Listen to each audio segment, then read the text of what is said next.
Hi, this is Robert Chuckrow, and I want to talk about the concept that in Taiji, or the statement that's made in Taiji, it's important to release all tension. That's what I hear people saying. And my contention is that this statement has a little problem associated with it. So let's go into what tension is and whether or not it's possible to do movement, Tai-Chi movement, and at the same time release all tension.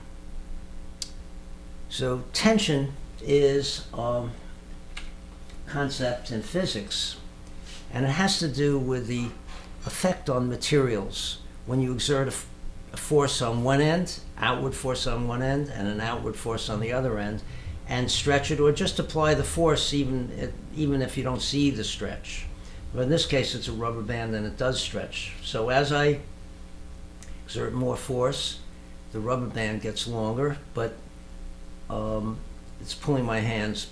I'm pulling it, and it's pulling my hands. The state of stress that's in this rubber band now is tension. That's the physics definition of tension. And the word tension, I believe, comes from the idea of stretching. So let's consider what happens. When I do movement using contractive muscular strength, let's say I lift this weight. Here I have a weight and I'm going to lift it. As I lift it, what I'm doing is contracting this biceps muscle. And the biceps has a tendon that goes to the radius bone, which is this bone that attaches to the thumb, or that joins with the thumb. And the other ends, there are two tendons that attach to the shoulder girdle, I think the scapula.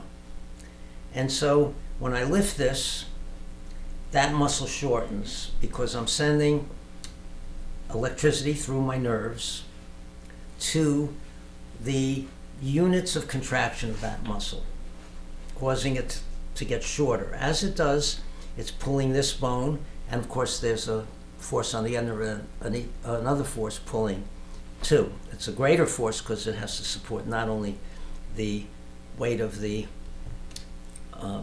mass, that this is a 1 pound mass that I'm lifting, but also my arm and the leverage. So this side would be longer, so there are two heads now.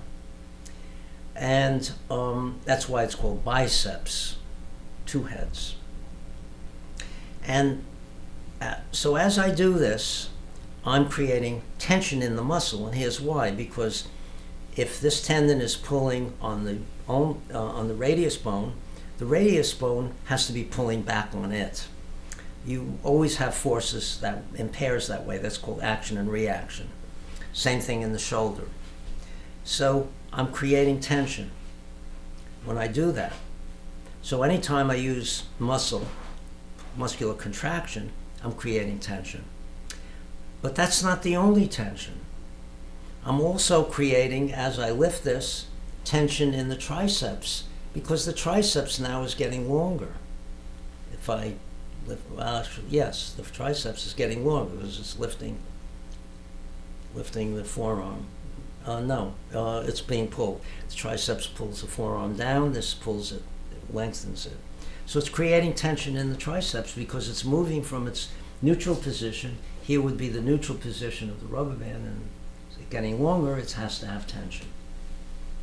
So there is tension that comes from the action of doing this, the necessary tension, and then there's also a result of tension in other parts of the body. So that's what happens when you use contraction.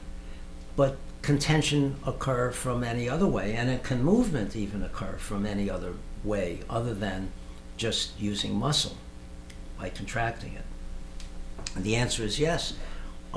Here's a way that if my shoulder is very loose, when I do roll back and press, as I go back, my arm is moving behind me, my body stops and starts to go forward, the arm will keep going back for a short while until it stretches the tissues in my shoulder, and then that will bring it forward, instead of my doing this and then making it go forward. That stretches, that tension is helping the movement, and it's a consequence of whatever else I did to start that movement. But the other question is contraction the only way? And the answer is no, in my opinion. I believe that, or I shouldn't say I believe, but I've become convinced, until proven otherwise, that muscles can also extend.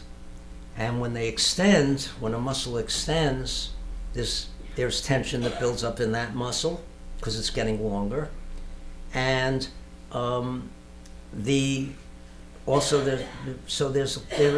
is going to be tension as a consequence of any movement. Any movement from equilibrium, no matter how it's done, is going to have tension. And I'll talk separately about the expansive strength in a separate video. Thank you for watching.